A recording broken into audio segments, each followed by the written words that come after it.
Hello everybody, welcome back to another ASMR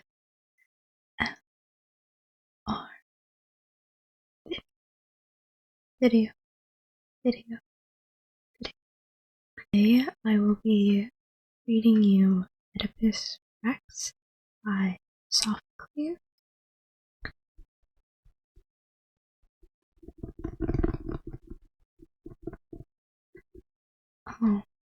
This is a Greek play, a tragedy to be more precise, and basically I got this assigned to me for AP Lit, and I have not read much of it. I've read up to page 25, and I should have read more by now, but today I had a snow day, and then tomorrow will also be a snow day. But I thought I should probably read it, even though I'm not going to school.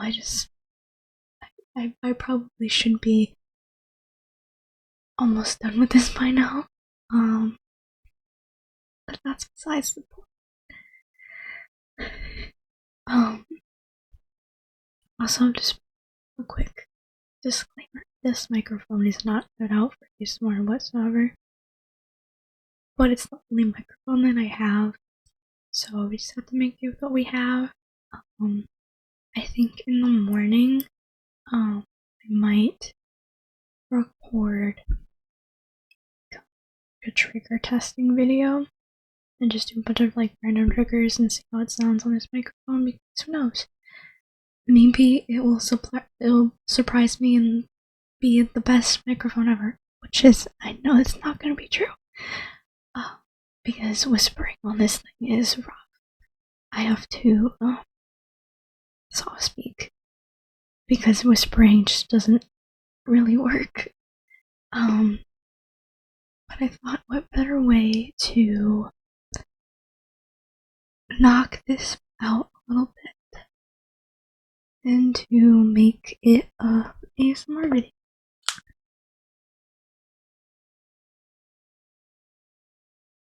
It's not really focusing. Anyways, this book, or play, I keep calling it a book.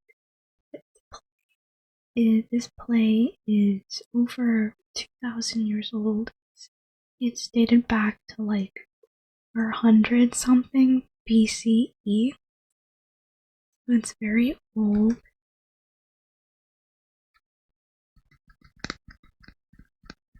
I don't know how well this is picking.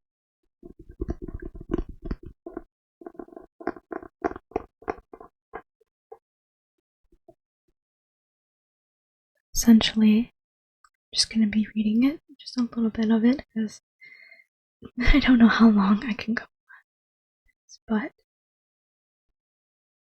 I'm probably going to read, I won't read that much, maybe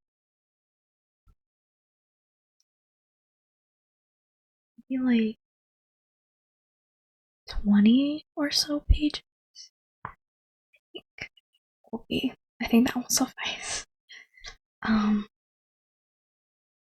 also going to apologize. My pronunciations of words are probably going to be rough, because this is, as I said, over 2,000 years old.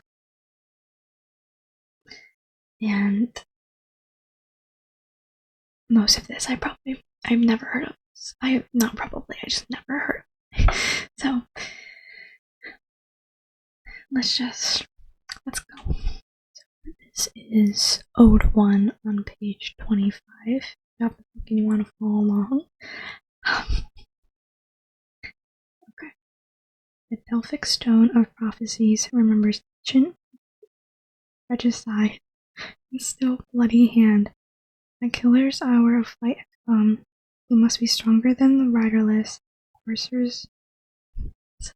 I'm so sorry. This is reading this out loud is a lot harder than I thought it would have been.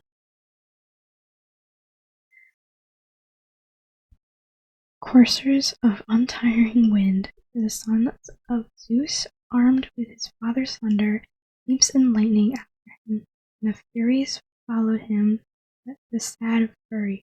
Not furries, Furies. This is gonna be so chaotic. I'm so sorry. Only Parnassus, peak of snow, flashes and blinds that secret, that all shall hunt him down, though he may roam the forest shade like a bull gone from wild pasture to rage through plumes of stone. Doom comes down on him, flight will not avail him, for the world's heart calls him desolate, and the immortal Furies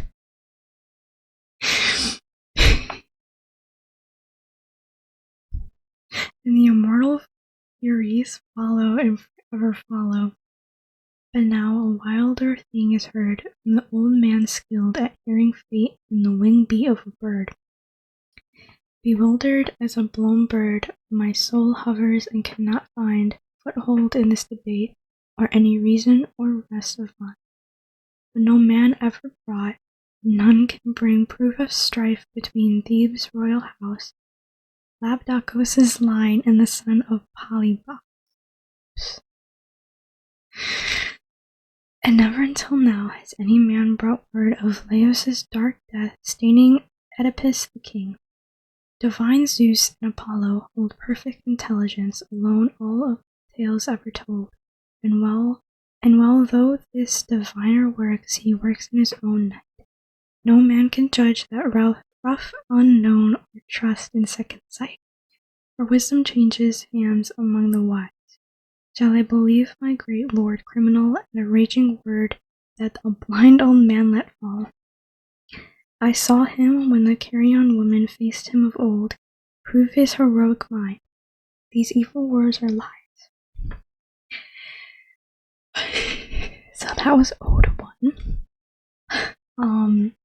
Said this is gonna be very chaotic and the pronunciations are rough. Let's move on to scene 2. Men of Thebes. I am told that heavy accusations have been brought against me by King Oedipus. I am not the kind of man to bear this tamely. In these present difficulties, you hold me accountable for any harm to him for anything I have said or done. Why, then I do not value life in this dishonor. It is not as though this rumor touched upon some private indiscretion. The matter is grave. The fact is that I am being called disloyal to the state, to my fellow citizens, and to my friends. He may have spoken in anger, not from his mind. Sorry, I should clarify. That was Creon. Choragos says, he may have spoken in anger, not from his mind. Creon. But did you not hear him say I was the one who seduced the old prophet into lying? Choragos. The thing was said, I do not know how seriously. Creon. But you were watching him. Were his eyes steady? Did he look like a man in his right mind? Choragos. I do not know. I cannot judge the behavior of great men, but here is the king himself. Enter Oedipus. Now this is Oedipus speaking. So you dared come back. Why? How brazen of you to come to my house, you murderer. Do you think I do not know that you plotted to kill me, plotted to steal my throne? Tell me, in God's name, am I a coward? Fool, that you should dream you could accomplish this? A fool who could not see your slippery game? A coward, not to fight back when I saw it? You are the fool, Creon, are you not? Hoping without support of your friends to get a throne? Thrones may be won or bought. You could do neither. Creon. Now listen to me. You have talked. Let me talk too. You cannot judge unless you know the facts. Oedipus. You speak well. There is one fact, but I find it hard to learn from the deadliest enemy I have. Creon. That above all I must dispute with you. Oedipus. That above all I will not hear you deny. Creon. If you think there is anything good in being stubborn against all reason, then I say you are wrong. Oedipus! If you think a man can sin against his own kind and not be punished for it, I say you are mad. Creon. I agree, but tell me, what have I done to you? Oedipus. You advised me to send for that wizard, did you not? Creon. I did. I should do it again. Oedipus. Very well. Now tell me, how long has it been since Laios? Creon. What of Laios? Oedipus. Since he vanished in that onset by the road. Creon. It was long ago, a long time. Oedipus. And this prophet, was he practicing here then? Creon. He was, and with honor as now. Oedipus. Did he speak of me at that time? Creon. He never did, at least not when I was present. Oedipus. But the inquiry, I suppose you held one. Creon. We did, but we learned nothing. Oedipus. Why did the prophet not speak against me then? Creon. I do not know, but I am the kind of man who holds his tongue when he has no facts to go on. Oedipus. There is one fact you know. Could tell it. Creon. What fact is that? If I know it, you shall have it. Oedipus. If he were not involved with you, he could not say that it was I who murdered Laios. Creon. If he says that, you are the one that knows it. Now it is my turn to question you. Oedipus. Put your questions. I am no murderer. Creon. First, then, you married my sister? Oedipus. I married your sister. Creon. You rule the kingdom equally with her? Oedipus. Everything that she wants she has from me. Creon. And am I the third equal to both of you? Oedipus. That is why I call you a bad friend. Creon. No. Reason it out, as I have done. Think of this first. Can any sane man prefer power with all a king's anxieties to the same power and the grace of sleep? Certainly not I. I have never longed for the king's power, only his rights. Can any wise man differ from me in this? As matters stand, I have my way in everything. With your consent and no responsibility. If I were king, I should be a slave to policy.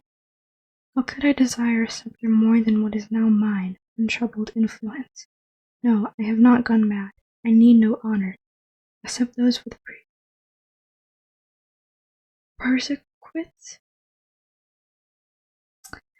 I have now. I am welcome everywhere. Every man salutes me. And now those who want your favor seek my ear, since I now know how to manage what they ask. Should I exchange this ease for that anxiety? Besides, no sober mind is treason. I hate anarchy and will never feel with any man who likes it. Test what I have said. Go to the priestess at Delphi. Ask if I quoted her correctly. And as for this other thing, if I am found guilty of treason with Teiresias, then sentence me to death. You have my word. It is a sentence I should cast my vote for, but not without evidence.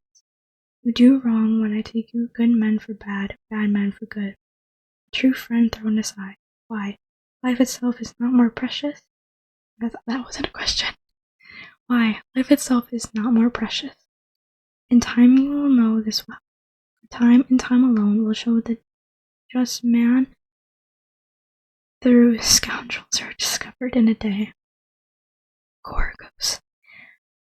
This is well said, and a prudent man will ponder it. Judgments too quickly formed are dangerous. Oedipus. But is he not quick in his duplicity, and shall I not be quick to parry him? Would you have me stand still, hold my peace, and let this man win everything through my inaction? Creon. You want, what is it, to banish me? Oedipus.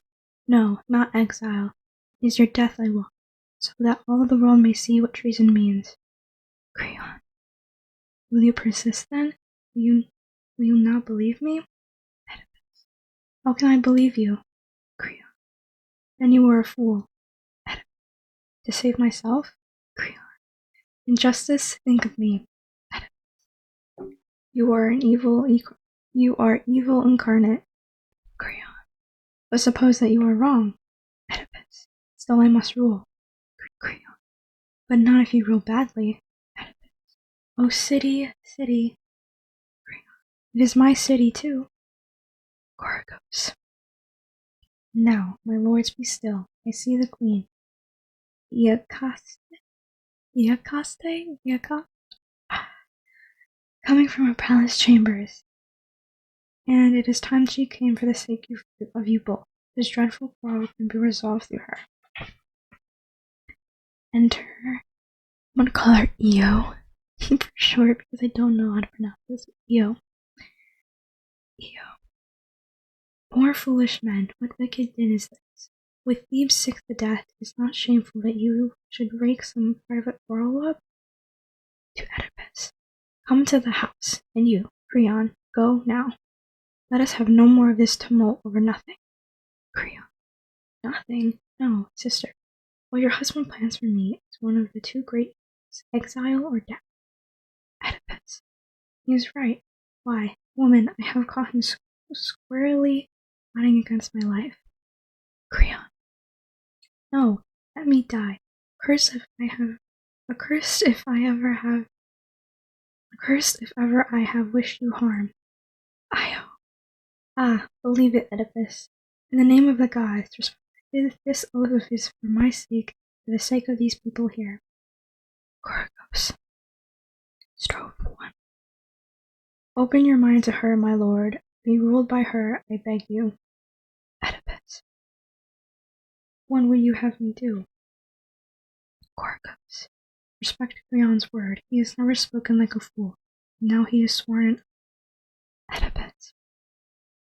You know what you ask? Choragos. Do. Oedipus. Speak on then. Choragos. My friend so sworn should not be baited so, blind malice, without final proof. Oedipus. You are aware, I hope, that what you say means death for me, or exile at the least. Choragos. Stroke 2. No, I swear by Helios first in heaven, may I die friendless and accursed, the worst of deaths, if ever I meant them. It is the withering fields that hurt my sick heart. Must we bear all these ills, and now through bad blood as well? Oedipus. Then let him go, and let me die, unless, or be driven by him in shame from the land of Thebes. It is your unhappiness, and not his talk. It is your happiness, and not his talk, that touches me. As for him, wherever he goes, hatred will follow him. Creon. Ugly and yielding as you are ugly in rage, natures like yours chiefly torment themselves. Oedipus. Can you not go? Can you not leave me? Creon. I can. You do not know me, but the city knows me, and in its eyes I am just, if not in yours. Exit Creon. Choragos. Antistrophe 1. Lady Io, did you not ask the king to go to his chambers? Io. First tell me what has happened. Choragos. There was a suspicion without evidence, yet it is rankled, as even false charges will. Iocaste. Io. I forgot to say Io. On both sides? Choragos. On both. Io. But what was said? Choragos. Oh, let it rest. Let it be done with. Have we not suffered enough? Oedipus. You see to what your decency has brought you? You have made difficulties where my heart saw none. Choragos. Antistrophe 2. Oedipus, it is not once only I have told you. You must know I should count myself unwise to the point of madness should I now forsake you. You, under whose hand in the storm of another time our dear land sailed out free, and now stand fast at the helm. Io. In God's name, Oedipus, inform your wife as well. Why are you so set in this hard anger? Oedipus. I will tell you, for none of these men deserves my confidence as you do. It is Creon's work, his treachery, his plotting against me. Go on, if you can make this clear to me. Oedipus. He charges me with the murder of Laios. He has some knowledge, or does he speak from hearsay? Oedipus. He will not commit himself to such a charge, but he has brought in that damnable soothsayer to tell his story. Set your mind at rest. It was a question of soothsayers. I tell you that you will find no man whose grave gives knowledge. That you'll find no man whose craft gives knowledge of the unknowable. Here is my proof. An oracle was reported to Laios once. I will not say from Oedipus himself, but from his appointed ministers at any rate, that his doom would be death at the hands of his own son, his son born of his flesh and of mine. Now, you remember the story? Laios was killed by marauding strangers where 3 highways meet. But his child had not been 3 days in this world before the king had pierced the baby's ankle, left him to die on a lonely mountainside. Thus, Apollo never caused that child to kill his father, and it was not Laios' fate to die at the hands of his son as he had feared. This is what prophets and prophecies are worth. I have no dread of death. It is God himself who can show us what he wills in his own way. Oedipus. How strange a shadowy memory crossed my mind just now while you were speaking. It chilled my heart. Ew. What do you mean? What memory do you speak of? Oedipus. If I understand you, Laios was killed at a place where 3 roads meet. Ew. So it was said. We have no later story. Oedipus. Where did it happen? Ew. Iocaste it is called, at a place where the Theban way divides into the roads toward Delphi and Dalia? Oedipus. When? Ew. We had the news not long before you came and proved the right to your succession here. Oedipus. Ah, what net has God been weaving for me? Oedipus. Why does this trouble you? Oedipus. Do not ask me that. This is still Oedipus. First, tell me how Laios looked, and tell me how old he was. Ew. He was tall, his hair just touched with white, his form not unlike your own. Oedipus. I think that myself may be accursed by my own ignorant headache. Ew. You speak strangely. It makes me tremble to look at you, my king. Oedipus. I am not sure that the blind man cannot see, but I should know better if you were to tell me. Ew. Anything, though I dread to hear you ask it. Oedipus. Was the king lightly escorted, or did he ride with a large company as a ruler should? Ew. There were 5 men with him in all. One was a herald, and a single chariot which he was driving.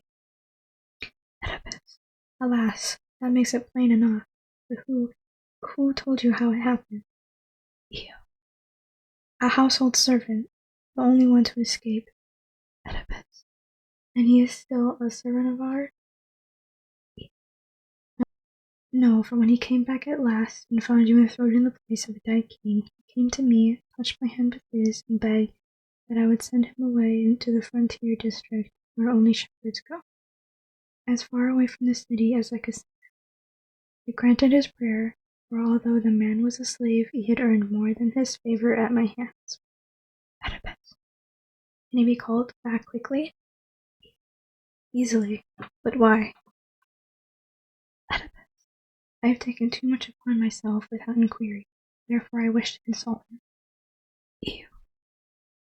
Then he shall come. But am I not one also to whom you might confide these fears of yours? Oedipus. That is your right. I will not be denied you, now least of all, for I have reached a pitch of wild foreboding. Is there anyone to whom I should sooner speak? Polybos of Corinth is my father. My mother is Dorian. Merope. I grew up chief among the men of Corinth until a strange thing happened. Not worth my passion, it may be, but strange. At a feast, a drunken man wandering in his cups cries out that I am not my father's son. I contained myself that night, though I felt anger and a sinking heart. The next day I visited my father and my mother and questioned them. They stormed, calling it the slanderous fool, and this relieved me. Yet the suspicion remained always aching in my mind. I knew there was talk. I could not rest. And finally, saying nothing to my parents, I went to the shrine at Delphi. The god dismissed my question without reply. He spoke of other things. Some were clear, some were clear, full of wretchedness, dreadful, unbearable, as that I should lie with my own mother, 3 children from whom all men would turn their eyes, and that I should be my father's murderer. I heard all this and fled. From that day, Corinth to me was only in the stars, descending in that quarter of the sky. As I wandered farther and farther on my way to a land where I should never see the evil sung by the oracle, and I came to this country where, so you say, King Laios was killed. I will tell you what happened. I will tell you all that happened there, my lady. There were 3 highways coming together at a place I passed, and there a herald came towards me, a chariot drawn by horses with a man such as you describe seated in it. The groom leading the horses forced me off the road at his lord's command, but as this charioteer marched over towards me, I struck him in my rage. The man saw me and brought his double bow down upon my head as I came abreast. He was paid back and more. Swinging my club in this right hand, I knocked him out of his car and he rolled on the ground. I killed him. I killed them all. Now if that stranger and Laios were kin, where is a man more miserable than I? More hatred by the citizen and alien alike must never shelter me or speak to me, and must be shunned by all. And I myself pronounce this malediction upon myself. Think of it. I have touched you with these hands that killed your husband. What defilement!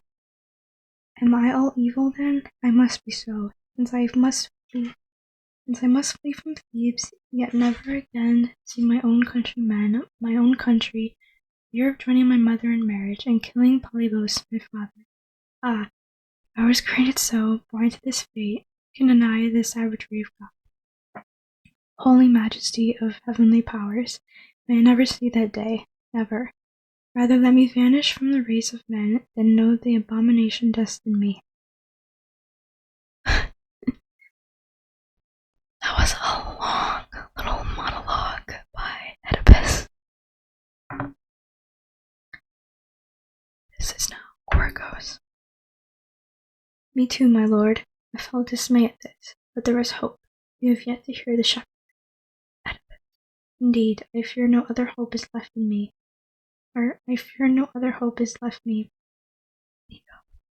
What do you hope from him when he comes?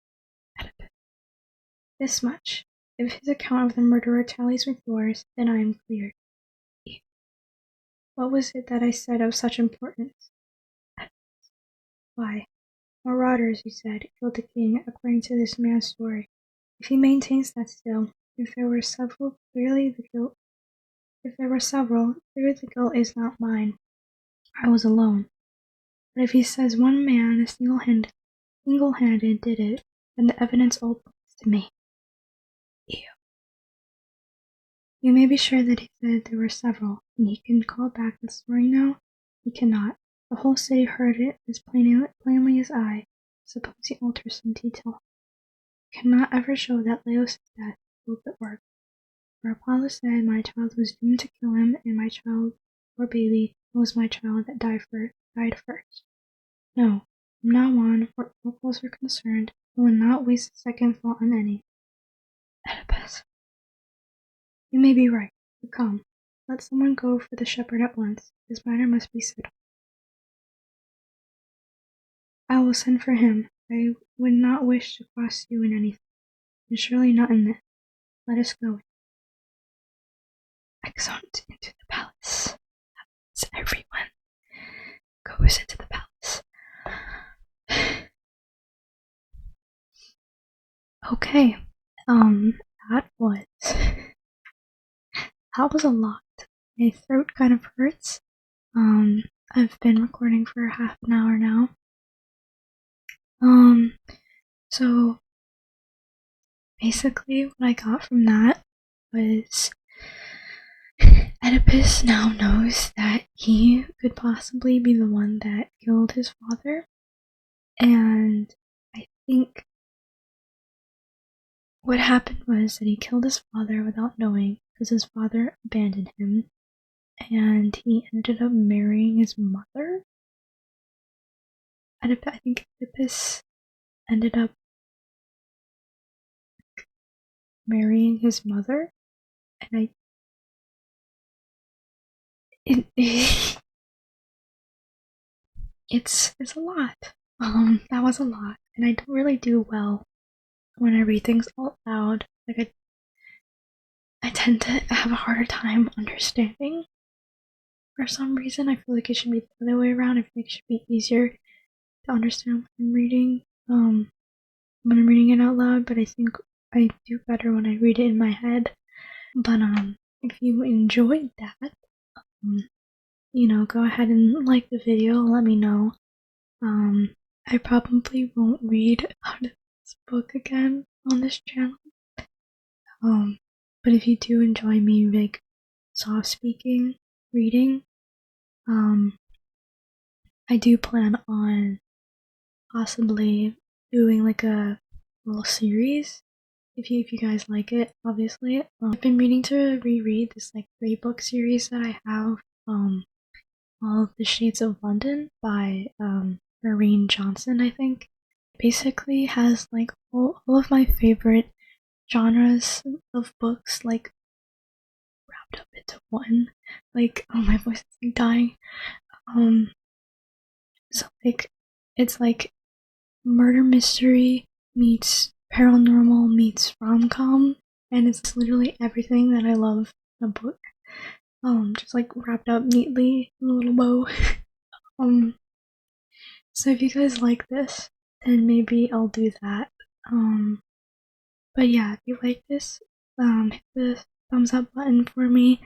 Subscribe if you want to see more. Hopefully you're sleeping by now. If not, maybe, you can use this as like a background, just like background noise. But yeah, so hopefully you enjoyed. I guess I'll see you in the next video.